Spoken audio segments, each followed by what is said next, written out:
She was 7 years old, and she wrote it in pencil, pressing so hard the letters cut through the thin paper napkin like she was carving them into something more permanent than a diner tabletop. 2 words, help me. Then she slid it 3 inches across the counter, not looking up, not looking anywhere, and waited to see if the biggest, most tattooed man she had ever seen in her life would notice a piece of trash beside his coffee cup. He noticed. That is the whole story, if you want it in one breath. But nobody who was in that diner that morning would tell it in one breath. They would tell you about the smell of bacon grease and burnt coffee, about the bell over the door that stuck halfway and rang twice, about the way the light came through the Venetian blinds in stripes across the linoleum floor, the color of weak tea. They would tell you it was a Tuesday in October, cold enough that the windows had fogged along the bottom edge, and that the diner, a place called the Wagon Wheel, out on Route 9 outside a town most people drove through without remembering its name, was doing what it always did on a Tuesday morning, which was almost nothing. You want to know what happened next, everyone does. Stay until the end, and you'll get the whole thing, not the version that gets clipped and passed around missing its heart. But first you should know where this man is now, because that matters more than people think. He is 71 years old. He does not ride anymore. His knees took care of that, and so did a stretch of black ice outside Missoula, 11 years back, that he does not like to talk about.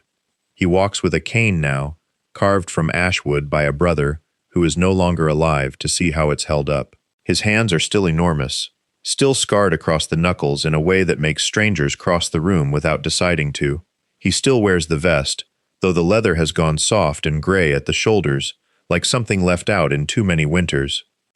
This morning he is sitting in a booth at the Wagon Wheel, same booth, though nobody official ever marked it, across from a younger man half his age, cut fresh, patch still stiff on his back, the kind of nervous energy in his hands that says he has heard the story second-hand a dozen times and wants it from the source before the source is gone. The old man turns his coffee cup a quarter turn on its saucer. Outside, the light is doing something familiar with the blinds. You want to hear about the napkin, he says. It isn't a question. The younger man nods. Then you need to know who she was before she wrote it, the old man says. Not after, before. He looks toward the window, toward the highway, toward 20 years he has never once stopped carrying.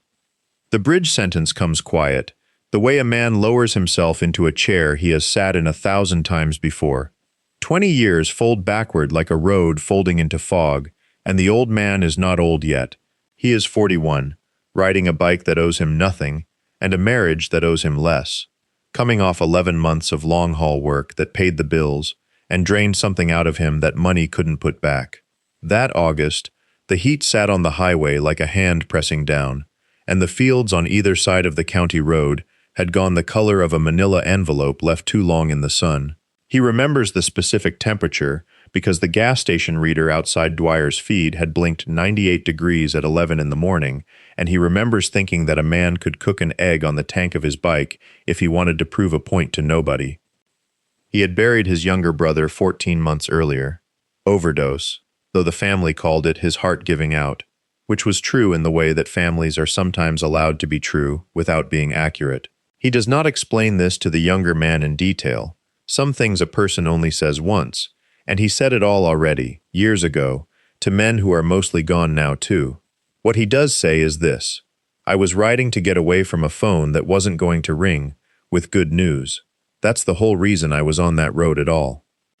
The Wagon Wheel Diner sat off Route 9 the way it still sits now, a low building with a roofline that sagged slightly on the east end, a hand-painted sign whose wagon wheel had lost 2 spokes of paint to weather, and a gravel lot that ate mufflers for a living. He'd stopped there for coffee because it was the only place with a light on before 6, and because the coffee was bad in a way that felt honest.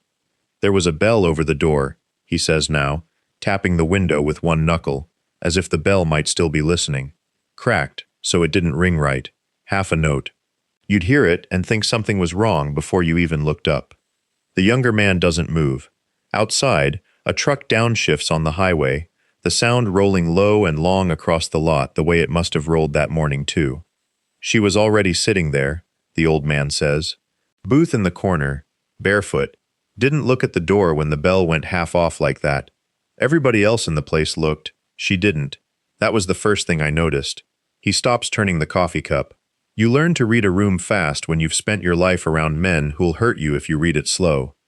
That morning, I read the room, and the room told me something was already broken in it before I ever walked in. The younger man shifts his weight against the counter but says nothing, and the old man seems to take the silence as permission to keep going, the way a man will keep walking once he's started down a hill. She had a jacket that wasn't hers, he says. Too big in the shoulders, sleeves rolled up 3-4 times. I clocked that before I even sat down. You spend enough years on a bike, you start reading clothes like they're weather reports. That jacket told me somebody bigger than her had put it on her, and not gentle. He turns the cup a quarter turn, slow, deliberate, like he's dialing something in. Waitress came by. Different one, not the one working now. Older woman, gone now. God rest her. She poured my coffee and didn't look at the girl either. Not cruel, just didn't see her. People don't see what they don't want to carry. Outside, the light was changing that morning too, he says, the sun still low enough to lie flat and orange across the parking lot, catching the chrome on the 3 bikes parked crooked by the door, like they didn't much care about lines. He remembers the smell of scorched coffee and grill grease, the particular quiet of a diner at that hour, before the day has decided what kind of day it's going to be. He remembers his hands were cold from the ride, even though it was August, the kind of cold that isn't about temperature. I ordered eggs I didn't eat, he says. Wasn't hungry, just wanted a reason to sit. The younger man finally speaks. You knew already, before the napkin. The old man nods, slow. Something in me knew, not the part of me that thinks, the part that used to keep me alive in places I don't talk about. He looks toward the window again, toward the highway, like the memory is still out there somewhere, still moving. She had a bruise coming up yellow-green on her wrist, old enough to be healing, which meant it wasn't the first one. I'd seen that color before. On myself, a long time back, in a house I don't visit even in my head anymore. He stops. The diner goes quiet around them. In that particular way, old buildings go quiet, like it's listening too. I didn't do anything yet, he says. That's the part people skip when they tell it back to me, like I walked in and knew exactly what I was going to do. I didn't. I just sat there with my bad coffee and my cold hands, watching a girl not look at a door, and feeling something in my chest start to lean forward before the rest of me caught up. The younger man wraps both hands around his own mug, though it has gone cold, forgotten in the telling. What did the waitress do, he asks, while you were leaning forward and catching up? The old man's mouth almost moves into something like a smile, though it doesn't finish. She was the one who slowed it all down, he says. Girl couldn't have been 25 herself, name tag, said Donna, and she had that look women get when they've seen this exact thing before and hate it in their bones. She topped off my coffee I hadn't asked for, set a second glass of milk in front of the kid without a word, like it was already ordered. He taps the counter once with a thick finger, the same rhythm as before. That's the part that gets left out too. Wasn't just me in that diner. There's always more people paying attention than you think. Most of them just don't know what to do with it yet. Outside, a truck passed on the highway, engine fading east, and for a moment the light through the window shifted the way it does when a cloud moves off the sun, laying a long pale rectangle across the counter between them.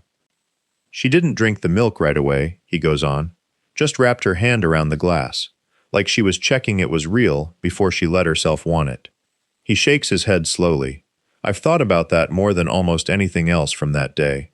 A kid who checks if a glass of milk is real before she trusts it's hers to drink.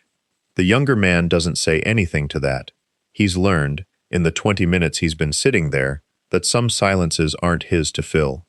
So, there I was, the old man says, 60-some miles from home, road dust still on me, watching this little girl hold on to a glass of milk like it might get taken back, and I remember thinking, clear as anything, that I was going to be late getting home that night. I didn't know why yet. I just knew. He turns his cup a quarter turn on its saucer, an old habit, and looks up. You want to know when it stopped being a feeling and started being a decision. The younger man nods once. It was when she picked the napkin up, he says, not to wipe her mouth. She picked it up like it was the only tool she had left in the world, and she started folding it. Real careful, real slow, like she'd practiced how much time she had before someone noticed. He goes quiet a moment, eyes fixed on some middle distance only he can see. I still don't know how long she'd been carrying those words around inside her before that morning. I only know the napkin was where they finally came out. The younger man doesn't move to drink his coffee. He's watching the old man's hands instead, the way they've gone still on the table, the way a man's hands go still when he's back somewhere he doesn't visit often. Outside, a truck downshifts on the highway, the sound rising and falling like something breathing. "She didn't hand it to me," the old man says. "That's the part people get wrong when I tell it. They think she reached across, bold as anything. She didn't. She set it down on the counter, real quiet, and she slid it maybe 4 inches. Not toward me exactly, just away from her." He shakes his head slow, like she was setting down something heavy and hoping somebody else would pick it up so she didn't have to carry it 1 more foot. He describes the napkin itself now, and the younger man leans in without meaning to. Thin as they come, the cheap kind that tears if you press too hard, folded twice into a small square, the ink gone through in places where she'd pressed the pen down harder than she needed to. 2 words. Block letters. The kind of handwriting that comes from a hand still learning its own strength. "I looked at that napkin maybe 3 seconds before it made sense," he says. "First I thought it was a joke, some kid messing around. Then I looked at her again, and there wasn't a joke anywhere on her." He taps the table once, like punctuation. She wasn't looking at me by then. She was looking at her milk, like the asking had cost her everything she had, and now she needed somewhere else to put her eyes. The younger man asks, low, what he did. "Nothing," the old man says. "Not right away, that's the truth. Nobody wants in the telling. I didn't stand up, didn't call out. I just folded my own napkin the same way she'd folded hers, slow, deliberate, and I set it back down next to my coffee, because I needed a second to think, and I didn't want her seeing panic. Kids like that, they've seen enough panic to last 3 lifetimes. Panic don't help them, steady does." He looks toward the window, toward the lot where his bike used to sit, empty now, just gravel and heat shimmer. "I caught the waitress's eye first," he says. "Not the girl's, the waitress, because I needed a grown woman in that room to know what I knew before the girl had to say another word out loud." He pauses. "That was the first decision, not the big one. Just, who gets to know next, and how quiet you keep it going in." The waitress's name comes to him even now, 20 years on, before he remembers the color of his own bike. He says it, and then waves it off, like it doesn't matter, like it's not the point. But the younger man notices he doesn't actually say it out loud, just lets it sit behind his teeth a second. "Some names you keep. She was drying a coffee pot with a rag that had seen better decades," the old man says. "Didn't look at me direct. Good waitresses learn that, same as good bikers do. You look at a person's hands, not their face, if you don't want to spook them." He taps the table once, like marking a spot on a map. I looked at her hands, slowed my breathing down so she'd read it off me. Something's wrong, but nothing's wrong yet. There's a difference. You got to teach people that difference with your whole body, because you can't say it. Outside, the heat has started to lift off the blacktop in visible sheets, warping the shape of a truck idling at the pump. The old man watches it bend and unbend, like it's the only thing moving in the world. She came over slow, poured me coffee I hadn't asked for. That's how she signaled back. She'd caught it. No words, just more coffee than the cup could hold, dark as tar, hands steady as a surgeon's. She topped off the girl's milk, too. Didn't say a word to her either. Just topped it off, touched the counter near the girl's elbow, not the girl, the counter, and moved on like nothing happened. He shakes his head slowly, almost smiling, though there's no humor in it. That's a whole conversation right there. Nobody said a syllable, and 3 people at that counter knew exactly where things stood. The younger man asks what the girl did.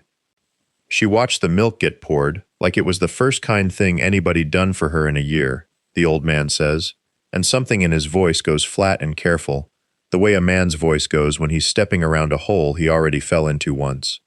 "Didn't drink it right away. Just watched the foam settle. I think she was giving herself time, same as I was giving myself time, waiting to see if the world was really about to be different, or if she'd imagined the whole thing, and any second the door was going to open, and somebody was going to walk in and take her back out to whatever she'd walked in from. He looks down at his own hands, spread flat on the table, scarred across 3 knuckles in a way that has nothing to do with this story and everything to do with 100 others.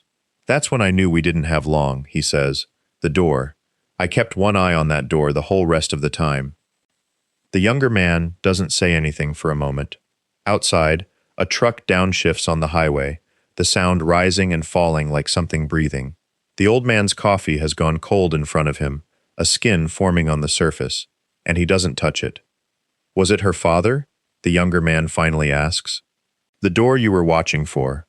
The old man's jaw works once, like he's chewing on the shape of the word before he lets it out. Didn't know yet, didn't matter yet, could have been anybody, could have been nobody, could have been her own feet, deciding to run before we'd even finished being kind to her.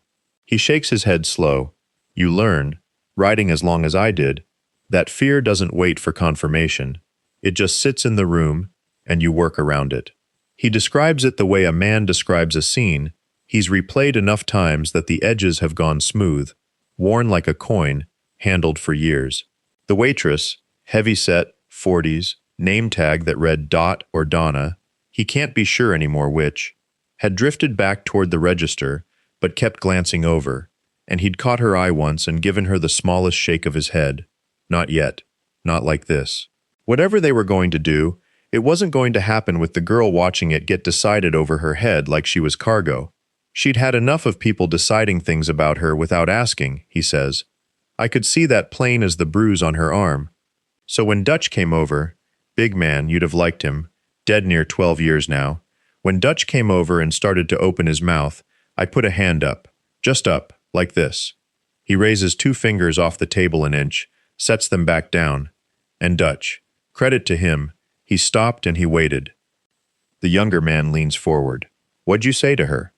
Didn't say anything, not right off. The old man's eyes go somewhere past the window, past the gas pumps, past the flat brown distance where the highway bends toward the hills. I slid the napkin back to her. Same one, flipped it so the blank side was up again, and I picked up a pen off the counter. Dot kept a coffee can of them by the register, half of 'em dry, and I set it down next to her hand. Didn't push it toward her, didn't nod at it, just put it there, and went back to my coffee like it was nothing. Why? Because asking her to talk was asking her to trust 7 strangers in leather all at once, and she'd already used up about all the trust she had, just writing 2 words the first time. He finally lifts the cold coffee, drinks like it's a habit rather than a pleasure. I wanted her to know the choice was still hers, that we weren't going to take it from her too. The younger man doesn't say anything to that. He just watches the old man's face the way you'd watch weather, building on the horizon, waiting to see which way it breaks. She looked at that pen a long time, the old man says, longer than made sense for a kid that age, like she was doing arithmetic nobody should have to do at 9 years old. What happens if I pick it up? What happens if I don't? What happens after? Either way. He sets the coffee cup down soft, like it might crack. Man beside her, the one who wasn't her father and wasn't kin, and had no business having his hand on the back of her neck the way he did. He shifted on his stool, just shifted, didn't say a word, but it was enough. Enough for what? Enough for me to know he was watching the pen same as I was. Outside, a truck passes on the highway, downshifting for the light, and the sound rises and falls through the window glass like something breathing. The old man watches it go before he continues.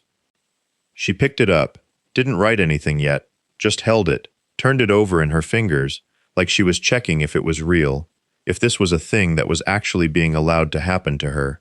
His jaw works once, tight.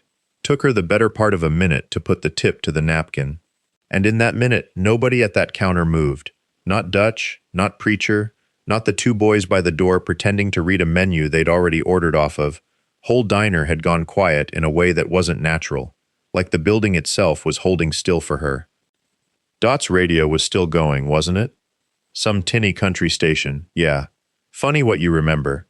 I couldn't tell you the song if you paid me, but I remember it was playing, and I remember thinking it was the only sound in the whole place that wasn't waiting on her. He turns the coffee cup a quarter turn on its saucer, an old habit, meaningless, The kind of thing a man does with his hands when his mind is 30 years back down a road he can't ride anymore. She wrote 3 words that time, he says, not 2. The younger man's brow tightens. What were they? The old man doesn't answer right away.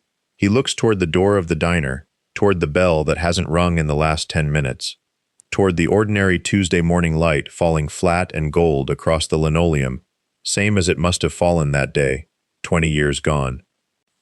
I'll get to it, he says, but you gotta understand what happened before she ever put pen to paper again, because the man beside her, he noticed her hand moving. The old man's eyes go somewhere else for a moment, somewhere the diner light doesn't reach. He wasn't her father, he says. You understood that by then, I hope. I figured. Good. Because that's the part people get wrong when they tell it. They want him to be blood. Makes it simpler that way. Easier to hate. He shakes his head slow, like he's shaking off something that's tried to settle on him more than once. He was just a man she'd been handed to. County paperwork, some arrangement nobody looked at too close. That's how those things went back then. Maybe still do. The younger man doesn't touch his coffee. He's leaning in now, elbows on the counter, the way a man leans in when the story stops being a story and starts being a warning. So he noticed her hand, the old man goes on, under the counter, just a small movement, wrist turning, pen scratching against paper he couldn't see. And for about 4 seconds, I counted them after, lying awake, I actually counted, he didn't do anything, just watched her arm move, like a man watching a fuse he wasn't sure was lit. What'd he do? He put his hand on the back of her neck. The younger man's jaw sets. Outside, a truck passes on the highway, its sound rising and falling away again, the only proof the world outside the diner was still turning. Not hard, the old man says. That's the thing I want you to hear. Not a grip, just resting there. Which is worse, somehow. A grip you can see coming. A hand resting like that, easy, like it belongs there. That's a man reminding a child who she answers to without ever raising his voice to do it. He pauses, rubs at the ridge of scar tissue along his knuckle, an old habit that isn't really about the scar anymore. I saw it from the corner stool, wasn't looking right at them. You learn. On the road, on the yard, wherever. You learn to see things without your eyes ever landing on them straight on. That's a survival trick, not a talent. You said before you almost missed it. Almost. But Dot didn't.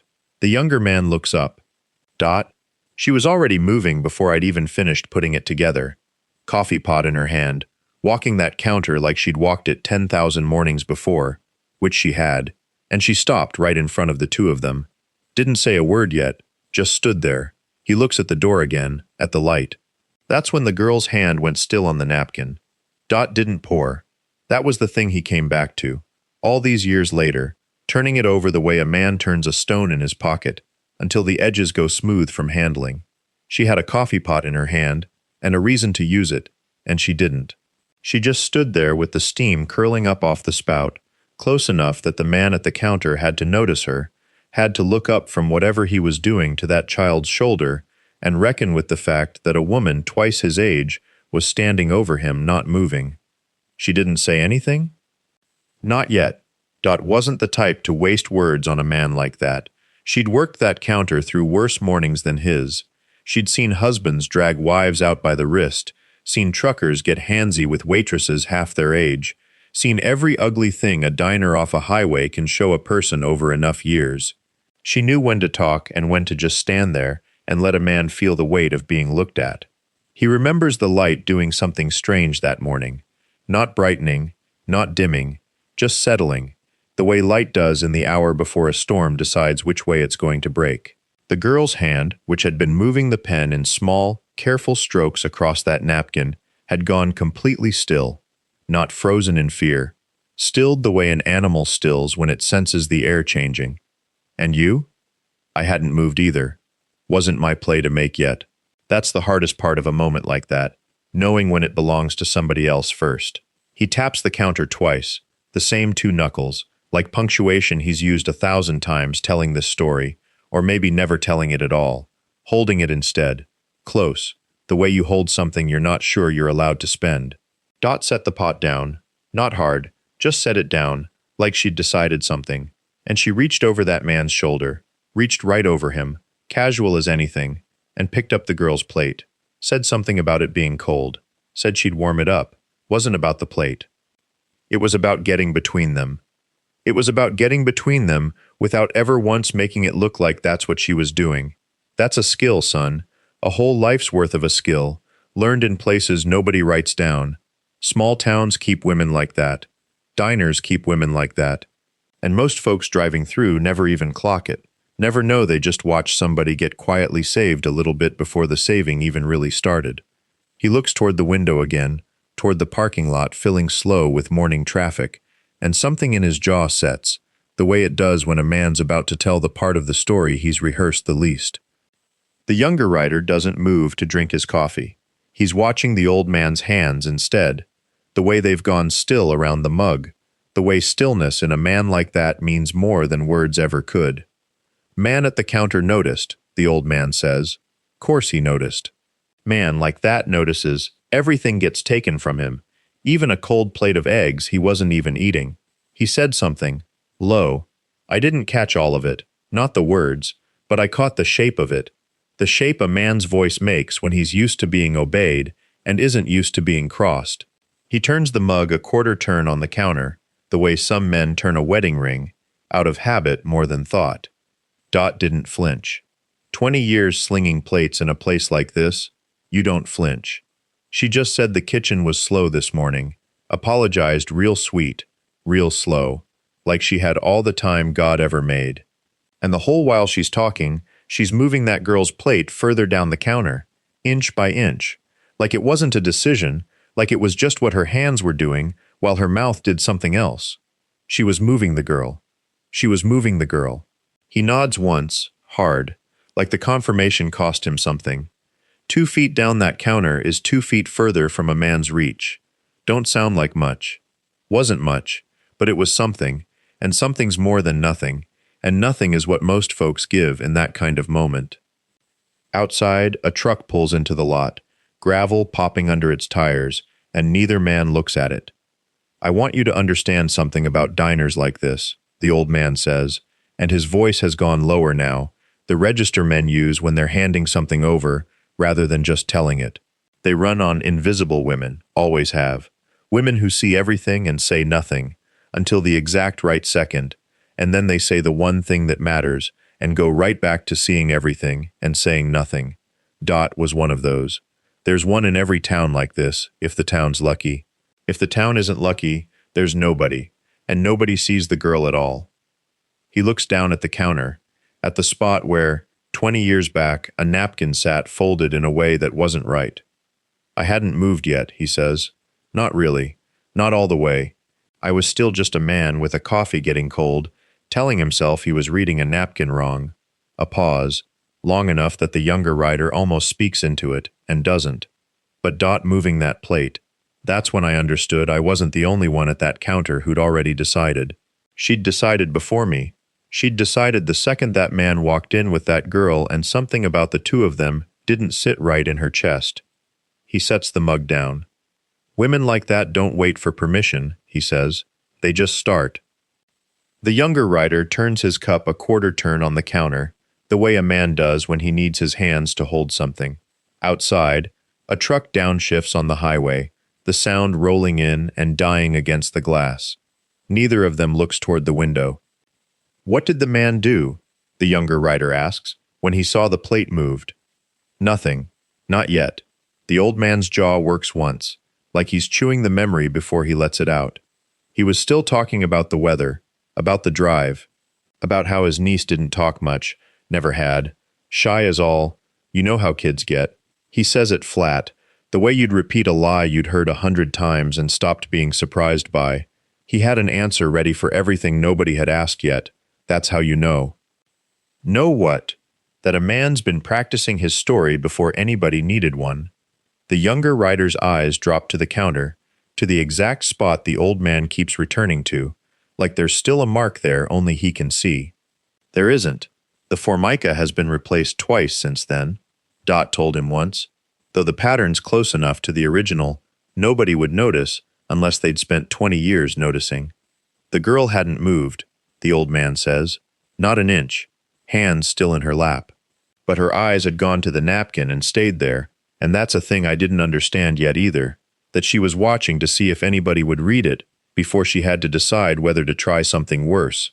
He exhales through his nose, slow. Kids that age, that scared, they don't get but one shot at asking. If nobody catches it, they go quiet for good. Some of them for years, some of them forever. He lets that sit. The griddle hisses somewhere behind the pass window, and a waitress neither of them has met calls an order back to a cook neither of them has met, and the ordinary machinery of the diner keeps turning around a story it doesn't know it's part of. Dot came back around with the coffee pot, the old man says, topped me off without asking, which she never did unless she wanted an excuse to stand there a second longer, and she looked at me, not at the girl, at me. He taps the counter once, like punctuation. That's the part I still think about. She didn't look at the girl needing help. She looked at the man who could give it, and she made sure he understood the help wasn't coming from anybody else in that room. The younger rider is quiet a moment. So it was you. It was already me, the old man says. Before I'd said a word, she just made sure I knew it. The younger rider turns his coffee cup a quarter turn on its saucer, an idle gesture, the kind men make when they need their hands to do something while their heads catch up. What'd you do, he says, after she made sure you knew. The old man's jaw works once, like he's chewing on where to start. I didn't do anything sudden, he says. You learn that with spooked animals and spooked kids. It's the same rule. Nothing sudden. He looks past the younger rider's shoulder, out toward the window where the light was coming up thin and gray that morning, 20 years gone. I turned the napkin over, didn't hold it up, didn't call attention, just turned it face down on the counter between us, so nobody walking by could read it over my shoulder. And I asked her, quiet, like I was asking about the weather, if she was hungry. That's it? Food? That's it. You don't lead with the big question. You lead with the small one, the one that don't scare them. He shifts on the stool, and something in his hip clicks audibly, an old rider's complaint. She nodded, just barely, like even that cost her something. So I told Dot to bring her the special. Eggs anyway, extra toast, and I told the girl she didn't have to eat all of it if she didn't want. Just that it was hers if she did. The younger rider frowned slightly, working it. Why's that matter? Because somebody who's been told no for a long time don't trust yes right away. You give it to her without strings, without a look that says, you owe me for this. And you watch what she does with it. He taps the counter again. She ate like she hadn't eaten in 2 days, which, come to find out, she hadn't.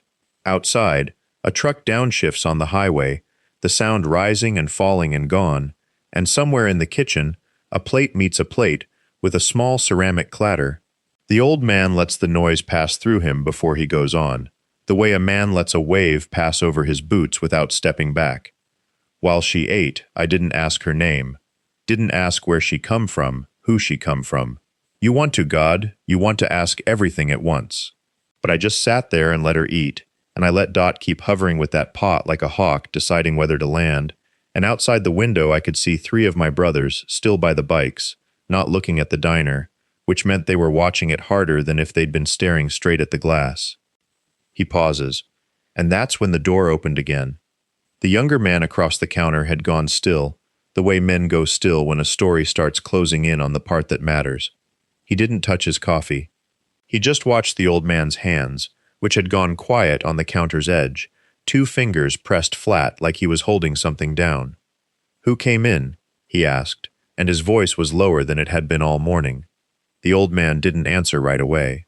He was looking past him, out through the window, at the same stretch of gravel where 3 bikes had once sat catching the noon sun. Man, he said. Big fella, trucker cap, boots that had never seen a day of actual work. Come in loud, like the door owed him something. He turned his coffee cup a quarter turn, an old habit, aligning some invisible mark. Bell over the door was still swinging when he said her name. The younger man's jaw tightened. Her name. First time anybody'd said it out loud in that diner, and she went white as the paper he wasn't smart enough to know she'd already written on. He shook his head slowly. Girl didn't move. Didn't even set her fork down.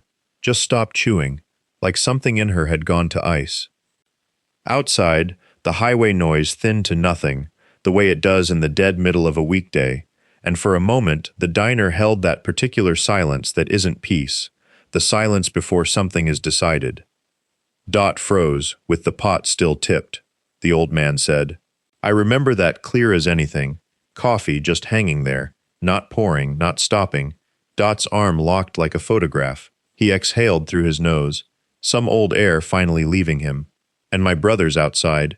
I heard boots on gravel, not running, just moving, unhurried, which is worse, if you know men like that. Running means panic. Walking slow means a decision's already been made.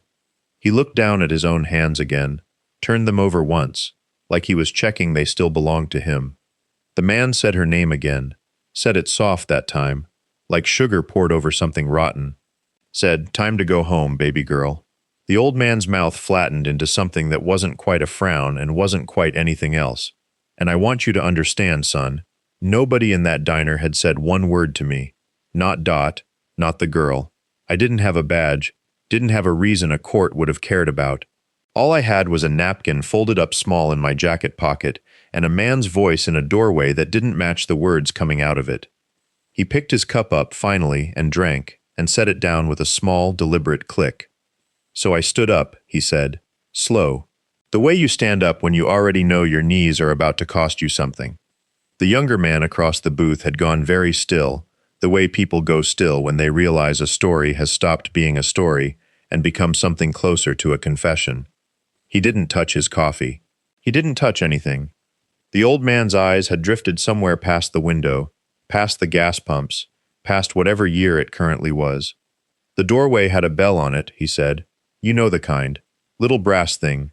Rings when the door opens. I remember thinking how strange it was that something so cheerful could ring while a man like that was standing under it." He shook his head once. He wasn't big. That's the thing people get wrong when they picture it. He wasn't some giant. He was just a man in a collared shirt, hair combed wet, the kind of face that says, "I coach Little League to people who've never had reason to look closer." That's what made it worse. Evil that dresses like an usher at church. He turned his cup a quarter turn on the saucer. An old habit, precise. I stood there between the counter and the booths, and I didn't say anything at first. Didn't need to. Dot had gone quiet behind the register. I heard the drawer stop mid-slide, like even the till knew to hold its breath. The cook had come to the pass-through window and just stood there, spatula still in his hand, grease popping behind him, ignored. He let that sit a second. Nobody moved. That's the part they never believe when I tell it. A room full of grown adults, and for maybe 4-5 seconds, the only thing moving in that diner was steam off the coffee pot. "What'd he do?" the younger man asked. Quiet, like he already suspected the answer would cost him something to hear. "He looked at me," the old man said, "sized me up, the way men like that always do, quick, dismissive, like he was pricing a used truck. And I understood, right then, that he didn't see a threat. He saw an old biker in a diner, minding somebody else's business, about to get told to sit back down. He almost smiled, but it didn't reach anywhere near his eyes. He was probably right, by every law that existed on paper. That's what I keep coming back to, even now. On paper, I had no right to be standing there at all." He paused. The bell over the diner's actual door rang somewhere behind them. Present day, ordinary, a truck driver stepping in for pie, and the old man's gaze flicked toward it out of instinct before returning, slow, like a man drawn back by rope. "So I did the only thing I had," he said. "I asked her a question. Not him. Her." The younger man leaned forward on his stool, elbows finding the counter's old grooves, and did not speak. The old man's hands had gone still around his coffee cup, the way a man's hands go still when he's about to say something he's said only a handful of times in 20 years and wants to get right. I asked her, "Is this man your father?" he said. Simple. 4 words. Didn't raise my voice. Didn't look at him when I said it. Looked at her. He shook his head slowly. She didn't answer. Not with her mouth. But her eyes did something. Slid sideways, just a hair, toward the door, like she was already calculating how far she'd have to run. The truck driver who'd come in for pie settled into a booth near the window, oblivious, unwrapping a newspaper. The old man watched him for a second too long before continuing, the way memory sometimes borrows the present to steady itself. The man at the register, he laughed. Not a big laugh, a short one, through the nose, like I'd told a joke that wasn't funny, but he was being polite about it. He said, "She's shy, don't mind her," and he put his hand on the back of her neck. The old man's jaw tightened, just slightly, just enough for the younger rider to notice. Not hard, not violent, not in a way you could point to and say, "There, that's assault," just proprietary, like she was something he owned and was tired of explaining. He turned his cup a quarter turn on the counter, watching the coffee settle. "That's the thing nobody tells you about cruelty," he said. "Most of it doesn't look like cruelty. It looks like ownership. It looks like a hand on the back of a kid's neck in a diner at 7 in the morning, and everybody in the room deciding it's none of their business because nothing's technically wrong." He looked up, finally, straight at the younger man. "But I'd seen the napkin," he said. "I had it in my pocket, 2 words on it, and once you've read something like that, you can't unread it. You can pretend you didn't see it. Plenty of people do, every day, all over this country. But I've never been able to make my eyes work that way. Never learned the trick of looking past something once I've looked at it." Outside, a gust of wind pushed dust across the lot, rattling the diner's screen door on its hinge, and for a moment, the old man's eyes tracked the sound the same reflexive way they'd tracked the bell minutes before. Old habits, built for rooms where danger announced itself in small movements first. "So I didn't step back," he said. "I stepped between them. Not fast, not dramatic. I just moved my body to where his hand would have had to go through me to get to her again." He exhaled, long, like the memory still cost him breath 20 years later. "And that," he said, "is when the diner really went quiet."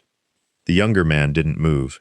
He had a coffee cup halfway to his mouth, and it stayed there, forgotten, steam curling up past his knuckles, while the old man's words settled into the space between them like sediment. "Quiet how?" he finally said. "Quiet like a held breath." The old man turned his own cup a quarter turn on the counter. An old habit, the kind of small motion men develop when their hands need something to do that isn't shaking. You ever notice how a room decides things before the people in it do? Before anybody says a word? He didn't wait for an answer. That's what happened. Forks stopped. Somebody's spoon just stopped, halfway to a bowl of grits, hung there in the air, like the hand forgot what it was for. The cook came out from the back without being called, wiping his hands on his apron, and just stood in that doorway like a man watching weather roll in he couldn't stop. He looked toward the window, toward the lot outside where the dust had settled again, ordinary and gray. Nobody said a word for what felt like a full minute. Might have only been 8-10 seconds. Time does that, stretches itself out when it matters, goes thin and slow, like taffy. What'd he do? The man. He looked at me first like I was a waiter who'd brought the wrong plate, confused more than angry. Men like that aren't used to being stopped. Not out loud, not with a body in the way. It doesn't compute right away. The old man's jaw worked once, like he was chewing the memory before he let it out. Then it clicked for him what was happening, and his face did the thing faces do right before they decide whether they're going to be reasonable or not. I've seen that face in bars. I've seen it in parking lots. I've seen it across kitchen tables that weren't mine. He tapped 2 fingers against the counter, slow, deliberate. I didn't say anything smart. Didn't have some line ready. I just said, "She's done eating. Let her be." "That's it?" "That's it. You don't need more than that. More than that is for people who need to convince themselves they're right." He glanced sideways, and something in his face had gone very still, very old. The girl hadn't moved this whole time, hadn't run to the bathroom, hadn't cried, hadn't done any of the things you'd expect a scared kid to do. She just watched. Like she'd seen enough grown men decide things around her that she'd learned watching was safer than hoping. He let that sit a moment. "And that," he said, "was the part that took the wind clean out of me. Not the shouting that hadn't happened yet. The watching." The younger rider didn't say anything for a while. Outside, a truck downshifted on the highway, the sound rising and falling like something breathing. The old man let the quiet stretch, because that was how he told this part, always. He'd never rushed it, not in 20 years of turning it over in his own head, and he wasn't going to rush it now for someone still young enough to think patience was a thing you ran out of. The man at the booth. What'd he do? The younger one finally asked. Sat back down. Didn't apologize. Didn't look at the girl again. Not once. Like she'd stopped existing the second she stopped being useful to whatever he wanted from her. He shook his head slowly. That's its own kind of tell. A man who can look right through a child like she's furniture. You remember that face. You start seeing it everywhere after. Grocery stores, gas stations, church parking lots, even. The waitress had come by twice now to refill coffee. Neither man was drinking, and both times she'd lingered a half-second longer than the pour required, close enough to catch pieces of the story, far enough not to intrude. He'd noticed her doing it. He always noticed people doing it. 20 years hadn't dulled that particular habit, the reading of rooms, the reading of hands and eyes and the space between words. I didn't sit back down right away, he said. I stood there a second, kind of deciding what came next, because up until that napkin the only decisions I'd made that day were about coffee and how many miles I had left before dark. And then I did something that I still can't explain. Clean, not to this day, not even to myself. He turned his cup a quarter turn on its saucer, an old habit, thinking made visible. I asked her if she was hungry. That's it? After all that? That's it. Sometimes the biggest thing you can do for a person is the smallest ordinary thing you'd do for anybody. You don't announce a rescue. You don't stand there like you're fixing to be somebody's hero. You ask if she's hungry, because she probably is, and because it's a question that doesn't require her to be brave to answer it. He looked toward the window again, toward the same stretch of gravel he'd been glancing at all morning like it owed him something. She nodded, he said. First real thing she'd done since the napkin. A nod. Nothing more. But it was hers. Nobody'd told her to do it. Nobody'd taken it from her. He exhaled, something between a laugh and a sigh. You'd be surprised how much a person can tell you with just a nod, if you've spent enough years learning to listen for the parts that aren't words. He reached for his coffee then, finally, and drank like a man buying himself a moment before the next part of the story, the part he still hadn't decided, after 2 decades, how much of he wanted to say out loud. The coffee cup made a small sound going down against the saucer, and the younger writer waited, because he'd learned that much at least, that a man carrying something for 20 years doesn't get hurried toward the setting down of it. The waitress brought her a plate before I even ordered it, he said. Eggs, toast, a side of bacon she didn't touch. That woman had been reading rooms in that diner for 30 years, and she read this one before I did. She just set it down in front of the girl and said, Eat something, honey. Like it was Tuesday. Like nothing at all was happening. He turned his cup a quarter turn on the saucer. An old habit. The kind of small motion a man does, instead of talking when the talking gets close to someplace tender. That's the other thing about this place. Nobody made it a scene. Nobody clapped her on the back or told her she was safe now, or any of that. They just fed her. Same as they'd feed anybody who walked in half-froze and hollow-eyed. That's a mercy, doing a thing plain when the moment's begging you to make it a production. He glanced out toward the lot again, toward the gravel and the pumps and the flat gray line of highway beyond them, and something in his face went distant, like he was watching the scene play out on the asphalt itself. She ate slow, he said. Real slow, like her body had forgotten it was allowed to want things, and the whole time she kept her eyes on the door. Not on me, on the door. I remember thinking, she's not scared of me. She's scared of what's going to walk through that door looking for her. He let that sit a moment. I didn't ask who that was. Not yet. You don't rush that question. You let it come when it wants to come. Or you don't get it at all. You just get a story that sounds true instead of one that is. The younger writer shifted in his seat, careful not to make noise doing it, as if any sudden movement might close the man up again. So what happened, he asked, quiet, when the door did open? The older man's jaw worked once, like he was chewing on the memory before he'd let it out as words. Bell rang, he said. Same bell that's hanging right there now. And she stopped chewing, didn't look up, didn't move. Just stopped, mid-bite, like a deer goes still. He looked at the younger man steady, the way he might have looked at a recruit before sending him into something he needed to be ready for. And I understood right then that whatever this girl had been running from, it wasn't finished looking for her. It had just walked into the room. He didn't say anything else for a moment. Outside, a truck downshifted on the highway. the sound rolling low across the lot and fading, and inside the diner, the coffee kept steaming in its pot behind the counter, patient, indifferent, waiting the way it had waited 20 years for him to come back and finish telling this. The man who came through the door was not big. That was the first thing the biker had noticed, back then, and he said it now like it still surprised him. Not big, not loud, wearing a windbreaker too thin for the season, and shoes that had been resoled more than once. A man who looked like he sold something for a living, or wanted you to think he did, the kind of face built to be forgotten 5 minutes after you shook its hand. That's the dangerous kind, the older man said. You learn that eventually. The ones who don't look like anything. He'd come in scanning, not searching, a difference the biker had learned to see over decades of watching rooms for a living, in bars and border towns and places where scanning wrong got you hurt. Searching was frantic.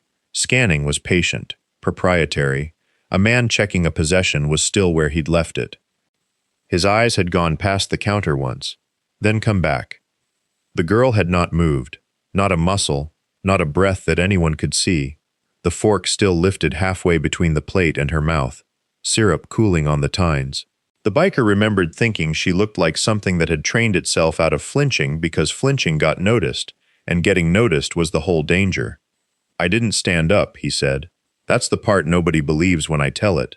I didn't jump up out of that stool like in the movies. I just turned my coffee cup a quarter turn on the saucer. Little thing.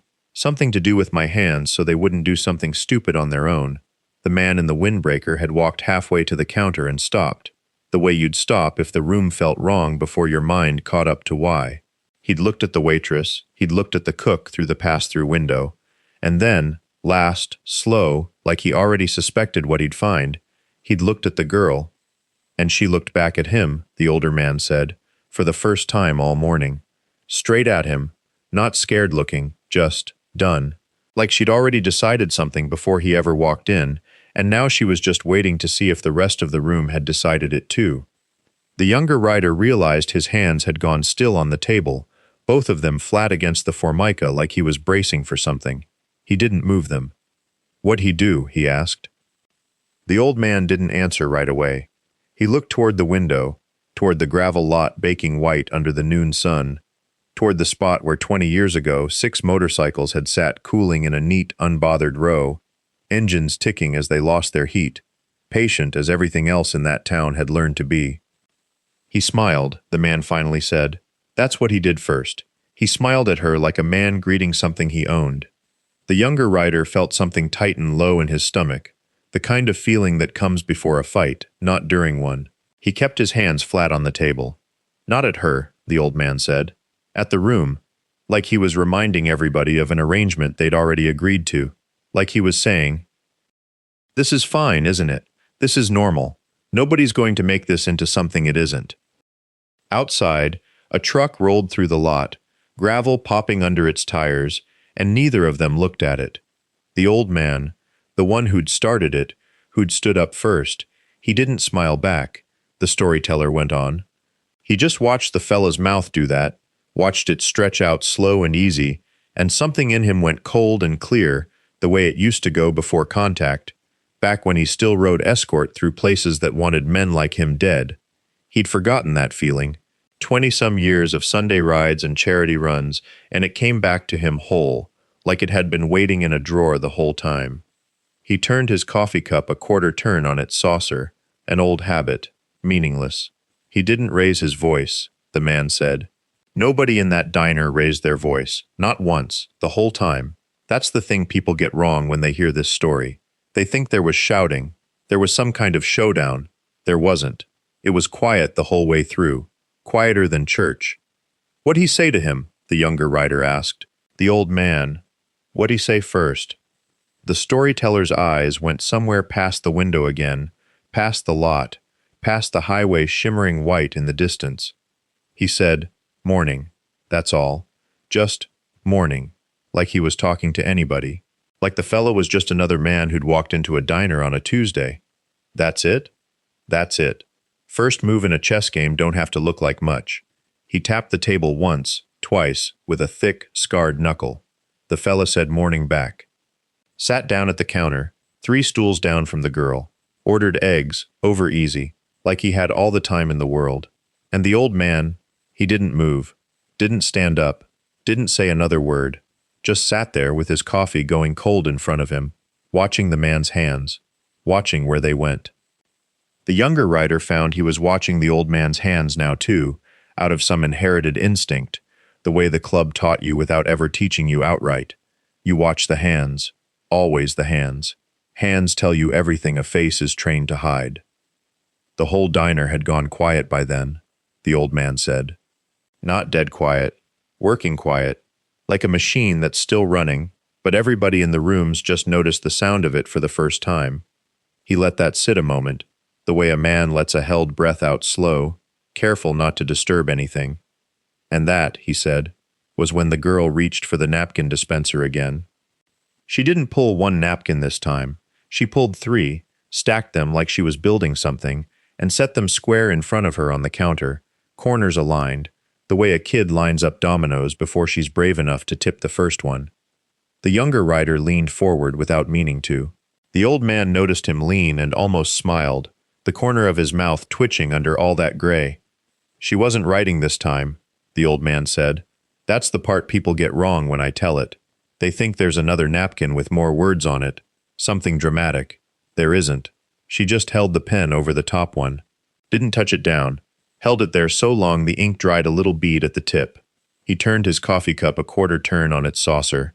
An old habit. A man giving his hands something small to do while his mind did something large. And the fella at the counter, 3 stools down. He noticed the pen not moving too. That's the thing about men like that. They read a room the same way we do, just for the opposite reason. Outside, the light through the diner's front glass had shifted, gone thinner, the way morning light does when it's deciding whether to become afternoon. A truck idled somewhere out in the lot, its engine ticking as it cooled, though whether it had just arrived or was only now shutting off, the younger writer couldn't have said. He put his fork down, the old man went on. Not hard. Not a sound you'd notice if you weren't already listening for it. Just set it down soft on the rim of his plate and turned his head, slow, toward the girl, like he'd finally decided she was worth looking at straight on instead of sideways. He shook his head once, small. And the old man, my friend, he stood up then, first time since the coffee went cold, didn't say a word, didn't need to, just stood, and every man at the counter who'd been pretending to eat stood up with him, like they'd been waiting on the same signal without knowing it was coming. He paused, and in the pause the diner around them kept doing what diners do. A spoon against a cup, the hiss of the grill, someone's boot scraping linoleum. Ordinary sounds that the younger writer suddenly heard as though they carried weight, as though this same clatter, this same grease smell and fluorescent hum, had been sitting in this room 20 years before, indifferent and steady, while something was decided at that counter that would outlast all of them. That's the moment, the old man said, quiet now, almost to himself. Not the napkin, not even the word on it. The moment everybody stood up at once, and the fella at the counter understood, without anybody saying so, that he had made a mistake sitting down here at all.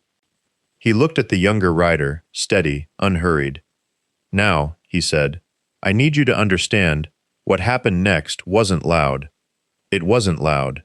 That was the thing the younger writer would carry away from this telling. More than the napkin, more than the number of men who'd stood. The way the old man's voice dropped even further, like he was handling something that could still shatter after 20 years of being safe. Nobody grabbed him. Nobody threw a punch. He turned his coffee cup a quarter turn on the counter, the way a man moves a chess piece he's already decided the outcome of. One of the boys, Deacon, they called him, on account of he used to read scripture at the funerals. He just walked over and stood behind the man's stool. Didn't touch him. Just stood there, close enough that the man could feel him without turning around. He let that sit. And the fella at the counter, he laughed first, said something about a joke, said something about minding business that wasn't ours. His jaw tightened, just slightly, the only place the old anger still lived in his face. Nobody laughed with him. The waitress, he said, had already gone still behind the register, one hand flat on the counter, like she was steadying herself against something she couldn't name. The cook had come out from the back, wiping his hands on his apron, not because he was called, but because the quiet had reached him too, through the pass-through window, the way weather reaches a man before the rain does. 22 men standing in a diner that seated maybe 40, and not one of them raising his voice. "That's brotherhood," the old man said. "Not the leather, not the patches. It's 22 men agreeing, without a vote, without a word, on what they will not allow to happen in front of them." He looked toward the window, toward the highway shimmering white-hot beyond the glass. The man paid his check, left it on the counter, didn't even count the change right, hands shaking some, walked out that door, and didn't come back to that town, far as anybody ever heard. He tapped the counter once. That's all it was, a man leaving. No blood, no sirens, just a room full of people who decided a little girl mattered more than anybody's comfort, including his. The younger rider found he'd stopped chewing somewhere in the last 2 minutes, the eggs gone cold and forgotten on his plate. He thought about all the stories he'd heard growing into this life. The fights, the runs, the wars fought over territory and pride, and none of them had ever sat in his chest the way this one did. This story, with no violence in it at all, just 22 men standing up from their stools like a single body remembering itself. "And the girl," he said, "what happened to her after that? After he left?" The old man's eyes moved to the window again, to the light coming gold and low across the parking lot, and for a moment he didn't answer, like the rest of it needed its own room to be told in. The old man reached for his wallet then, slow, the way a man reaches for something he's reached for 10,000 times before, the leather gone soft and dark at the fold. He didn't open it right away, held it in his hand like it weighed more than it did. "She grew up," he said. "That's the short of it. County people found her an aunt 2 states over. Decent woman, no history with the stepfather at all. Girl finished school, went to nursing college on some kind of scholarship nobody in this diner ever heard the details of, because nobody asked her to explain herself ever again after that morning. That was the gift, if you want to call it that. Not the rescue, the not asking." He opened the wallet. Behind the license, worn thin and soft at the corners from 20 years of handling, sat a paper napkin folded into a small square. "She married a man out of Tulsa, 2 kids now, a boy and a girl, works at a hospital, still, far as I know." He set the napkin on the counter between them, careful, like it might tear from the air alone. "Every year, first week of October, it comes to the clubhouse. No note, no return address most years, though the postmark's always the same town. Just a napkin, folded like this one, blank as the day she didn't write on it." The younger rider looked at it a long moment. "She doesn't write anything?" "Never has. Not since that first one." The old man's mouth moved, not quite a smile. "Don't need to. We know what it means. She knows we know. 20 years. 20 years." He said it plain, no weight added, because the weight was already there and didn't need help. Diners had 3 different owners since. Different coffee maker, different stools, I think, some of them. Doesn't matter. Place kept running. People kept coming in for eggs and coffee, same as they always did, same as they're doing right now behind you. He nodded toward the counter, toward the woman refilling cups, the trucker reading his phone, the whole ordinary machinery of a morning turning over exactly as it had turned over the day. A silent girl slid 4 words across Formica and waited to see if anyone was paying attention. "That's the thing I want you to carry out of here," he said. "Not the story. Everybody's got a story. It's that nothing about this place changed. No plaque, no memory of it, mostly, except in a few old men and 1 folded napkin a year. World didn't stop to mark it. It just kept going, because somebody didn't look away, and that was enough to let it keep going right." He folded the napkin back along its worn crease and returned it behind the license, and closed the wallet, and set it back in his coat, like a man setting down something he'd carry, until he couldn't carry anything anymore. Outside, the morning had come up fully now, the light flat and gold across the cracked lot, the highway beginning to hum with the day's first real traffic. The 2 of them stood, settled their check, and stepped out into it together, the diner going on behind them, exactly as it